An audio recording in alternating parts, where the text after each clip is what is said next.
और कह रहे हैं हेलो मैडम, यूएस से ईरान के चलते टैरिफ फिर हावी होगा क्या, और क्या मुझे इरडा से अब निकल जाना चाहिए? अब तो रिजल्ट भी आ गया है। ये बड़ी दुविधा वाली बात है। हालांकि इरडा पर बहुत ज़्यादा टैरिफ वैरिफ का असर पड़ेगा नहीं, रिजल्ट अच्छे रहे हैं। वो बाज़ार ख़राब है इस समय, और इस सेक्टर को लेकर के बहुत अभी भी पॉजिटिविटी उतनी आई नहीं है। मैम अंबाला जी, आप देखिए ज़रा इरेडा को लेकर के अभी क्या व्यू निकल करके आ रहा है।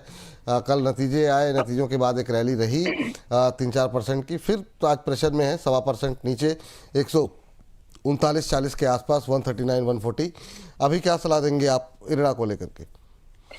इनके दो सवाल हैं, इरेडा स्पेसिफिक है और यूएसए ईरान के चलते इस पर क्या असर पड़ेगा। तो पहले आप ये समझ लीजिए कि हमारी ब्रॉडर मार्केट पर इसका असर नेगेटिव पड़ रहा है और आगे भी कंटिन्यू होगा।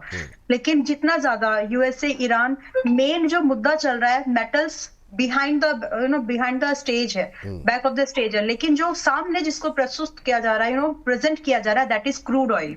एंड क्रूड ऑयल के ऊपर जितने ज्यादा प्रेशर पड़ेंगे, जितनी ज्यादा अनसर्टेनिटी क्रिएट होगी, तो रिन्यूएबल एनर्जी के ऊपर फोकस बढ़ना चाहिए। ये बहुत कॉमन सेंस की बात है, राइट?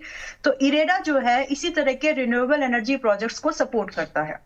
एंड तो आप समझ सकते हैं कि ये जो स्टॉक अभी आज के समय पर ऐसे पड़ा हुआ है, बैठा हुआ है, चला नहीं है, जो भी आपको उसको नाम देना है, पिछले 1-1.5 साल से, ये एक एक्यूमुलेशन जोन बन सकता है सीरियस इन्वेस्टर्स के लिए। So this is your time, think again कि क्या आप स्टॉक को 1 से 2 साल का समय दे सकते हो। If your answer is yes, then this is the time to start buying in parts, because इसमें 1 या 2% की जो रेंज है, इट्स वेरी कॉमन रेंज। आप ये समझ के चलें कि 130 से 150, ये जो 20 पॉइंट की जो रेंज है, ये इसके लिए एक बहुत ही कंसोलिडेशन या एक्यूमुलेशन जोन, जो भी आपको नाम देना है, इसके लिए एक सेफ जोन, एक्यूमुलेशन जोन बन रहा है।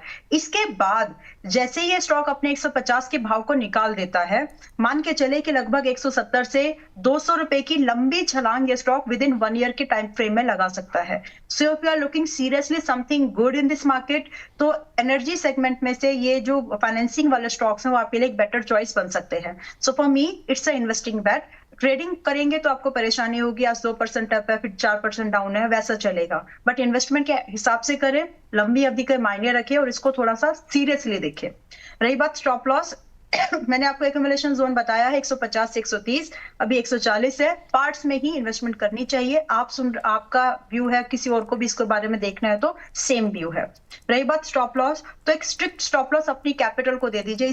इसमें जो डिप्लॉयड होगी वो 120 का होना चाहिए, 120 से नीचे की जरूरत नहीं है एज ऑफ नाउ। जी ठीक, ये बात